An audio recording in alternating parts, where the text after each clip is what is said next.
Since I did a Yelan video a few days ago, it's only fair that I also dedicate part of my time to the other lady that's rerunning with her, Hu Tao. Compared to Yelan, Hu Tao is basically a veteran of Genshin, as it's already been 2 years since her release. Ever since then, Hu Tao has been considered a staple in the meta, purely thanks to her very high single target damage ceiling. As a matter of fact, she's often used as a metric for comparison whenever a new DPS comes out, and many believe she's in an almost unreachable spot as far as main damage dealers go in Genshin Impact.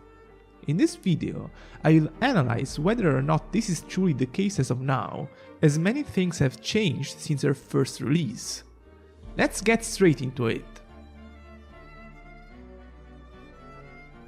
Purely speaking about theoretical damage potential, Hu Tao has always been one of the best performers in terms of how theory crafters estimated units damage.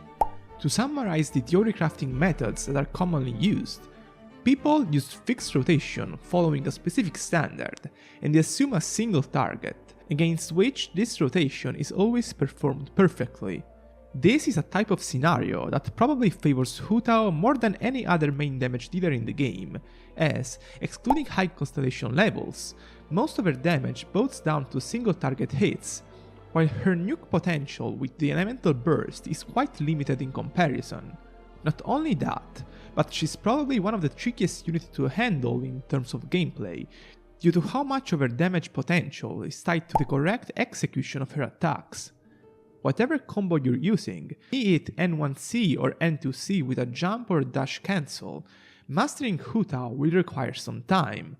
Excluding the subjectivity that goes into how hard Hu Tao is to play, there are also more objective factors that differentiate her actual gameplay from the spreadsheet scenarios.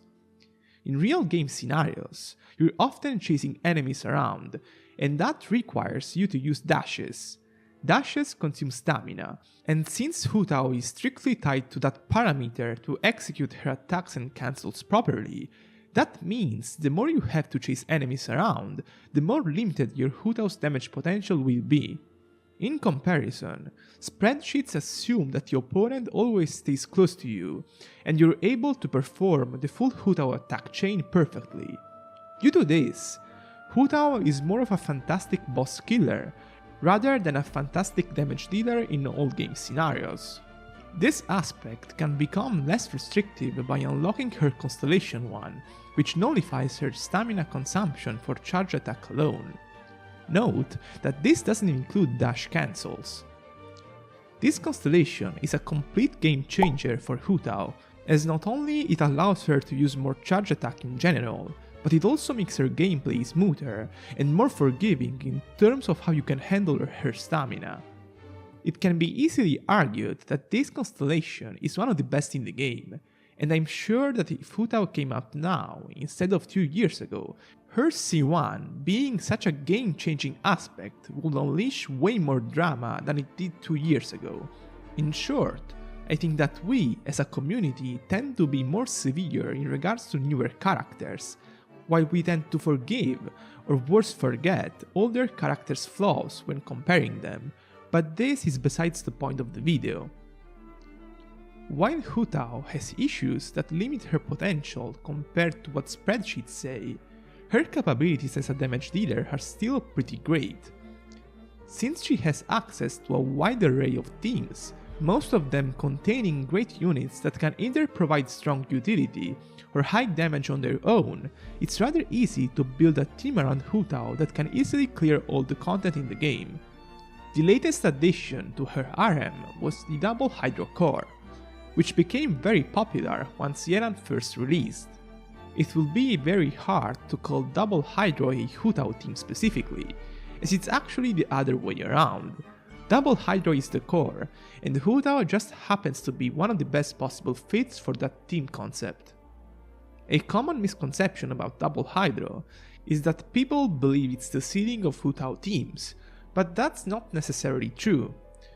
There are variants of Solo Hydro that can reach the same levels of DPS, or even surpass it in specific contexts. like compositions with Kazuha that allow you to swirl both Hydro and Pyro to maximize both elements' potential on the teams, and maximize Hu Tao's damage specifically compared to double Hydro, where swirling Pyro is pretty much impossible. However, the main advantage double Hydro has over other variants is that it's not tied to Hu Tao being a hypercarry, since Shincho and Yelan deal a big chunk of the team's damage. As a result, suddenly executing Hu Tao's combos perfectly becomes less impactful, resulting in a realistic performance of the team that will outclass the other variants for the average player. Basically, since Hu Tao has such a high damage ceiling, it's generally better to pick the more comfortable compositions when you're trying to make a team around her, unless you're trying to speedrun content. This includes units like Zhongli or Kazuha, who can make life much easier for her thanks to their utility. In all cases, her being mostly single target locked is an objective issue that will apply to her, so it's not wise to assume she's the best damage dealer in the game just because her theoretical output can be very high, but she's still a good damage dealer regardless, and probably a nice pull if you want to play a unit that can really put your abilities to the test if you want to maximize her potential. To give an answer to the main question of the video, yes, she's somewhat overrated if your perception of her is what theory says, but she's still solid nonetheless.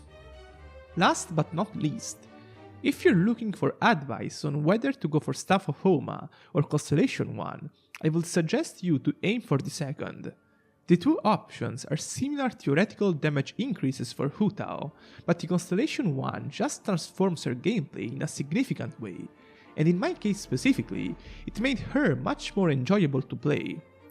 An argument in favor of Staff of Homa will be that since it's a weapon that you can also put on other characters, that makes it a more versatile investment. While technically true, it's also true that there are many cheaper options that can compete with it on many characters.